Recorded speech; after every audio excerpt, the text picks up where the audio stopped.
Hey les comicsvores! Aujourd'hui, on va parler d'une chose très grave. Plus grave que se demander s'il y a des gens qui aiment vraiment Reidoku. Oui, même des gens no-name arrivent à la rendre charismatique. Ou même plus grave que savoir si Disney fait vraiment exprès de saboter ses films Marvel. Un problème qui, vous allez voir, ne touche pas que le personnage de Tante May, mais qui touche plusieurs personnages des films Marvel. Pas uniquement du MCU, et j'ai appelé ce problème le syndrome Tante May. Un syndrome qui est de vouloir changer un personnage sans aucune raison, son apparence, son caractère, ou même toute son histoire, alors que tout le monde attend un personnage ressemblant au personnage des comics. Commençons donc avec le personnage de Tante May pour vous donner un exemple. Qu'est-ce qui ne va pas avec elle dans les films? Le personnage apparaît dans 3 séries de films. Le premier Spider-Man de Sam Raimi, les 2 films Amazing Spider-Man, et dans la trilogie du MCU. En premier point, quel âge a Tante May dans les comics? C'est bien beau de vouloir l'intégrer dans un film, mais autant que ça reste fidèle. Dans les comics, Tante May a environ 70 ans. Elle est présentée physiquement comme une grand-mère aux cheveux blancs, assez ridée, ce qui est tout à fait cohérent avec son âge. Dans la trilogie de Sam Raimi, l'actrice Rosemary Harris respecte et ressemble vraiment bien au personnage des comics. Pour l'instant, tout va bien. Dans les 2 films Amazing Spider-Man, l'actrice Sally Field est un peu plus jeune que la précédente et n'a pas les cheveux blancs. Mais elle a quand même un certain âge, et surtout, elle joue plutôt bien le rôle de la grand-mère qui aime son petit-fils et qu'il voit comme son fils. Comme la vraie Tante May. Donc, pour moi, c'est valide. Entre parenthèses, vous avez complètement le droit de ne pas être d'accord avec moi. Et si vous n'êtes pas d'accord, les commentaires sont là, vous pouvez en parler, et je serai ravi d'en débattre avec vous. Pour la dernière trilogie avec Tom Holland, l'actrice de Tante May, Marissa Tomei, est encore plus jeune. Au moment du tournage de Homecoming, elle n'avait que 52 ans. Alors, je le rappelle, elle est quand même censée interpréter un personnage qui doit avoir dans les 70 ans et plus. Même côté caractère, cette Tante May est plus énergique, plus jeune, et personnellement, je trouve que ça correspond plus à un rôle de mère plutôt que de grand-mère. Mais là, c'est purement mon ressenti. Après, la vraie question est de savoir pourquoi les scénaristes ont voulu changer ce perso. Peut-être pour des questions de modernisme, mais à ce niveau-là, c'est très con parce qu'on est très nombreux à ne pas aimer cette version. Et là, je suis sûr que vous me voyez venir. Tante May, c'est pas le seul perso qui a été modernisé pour ne pas plaire aux fans. Et je suis sûr qu'en disant ça, vous pensez tout de suite à Thor et à Hulk.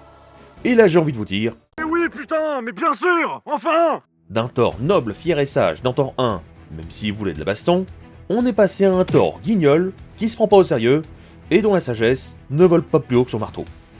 Hulk, c'est pareil. D'un Banner sérieux, qui comme dirait Coulson, Quand il n'est pas cette chose, on dirait un Stephen Hawking. donc un scientifique ultra intelligent, on est passé à un homme maladroit, gaguesque, et qui n'utilise plus vraiment son intelligence, mais qui est juste là pour ramener Hulk. D'ailleurs, Hulk, parlons-en. D'un Hulk ultra puissant et limite effrayant dans l'incroyable Hulk, qui est injustement boudé je trouve, on est passé à un Hulk peureux. Pardon, un Hulk peureux. Quand je pense à Hulk, je pense en priorité à un perso qui n'a pas peur d'affronter plus fort que lui. Dans les comics, on parle quand même d'un Hulk qui affronte Sentry possédé par The Void. Et je me rappelle pas avoir vu un Hulk prêt à fuir un combat à cause d'un perso trop puissant. Un perso qui était cool, mais qui était massacré par le MCU.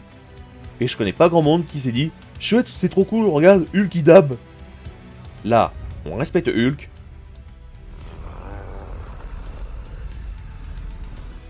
Et là, on chie sur Hulk.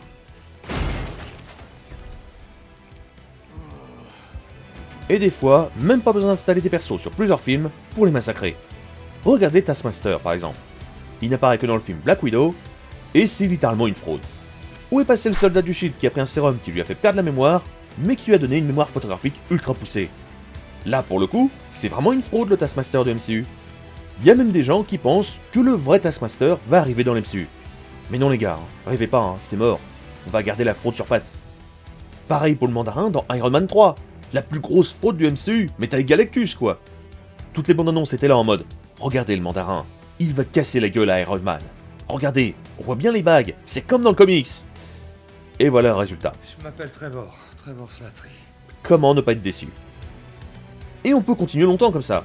She-Hulk, est-ce que j'ai vraiment besoin de développer? Yelena Belova, la fameuse sœur qui n'en est pas du tout une, et qui voit Natasha comme une rivale à assassiner à tout moment. Venom, je vous invite à lire quelques comics si vous voyez pas la différence. Vous allez voir, il y a une différence. Morbius, ça se passe de commentaires. Ultron, l'Ultron qui fait des blagues, mais bien sûr.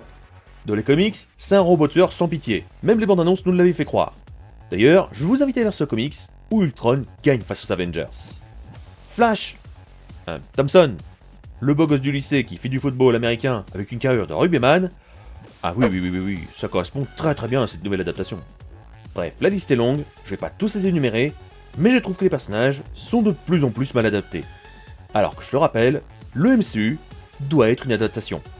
Je suis le premier à accepter quelques changements pour faciliter les scénaristes, ou pour faire rapprocher les personnages entre eux, en me disant, bon, c'est un autre univers. Mais là, j'ai vraiment pas l'impression de retrouver les personnages que j'aime. Juste des persos random sans goût.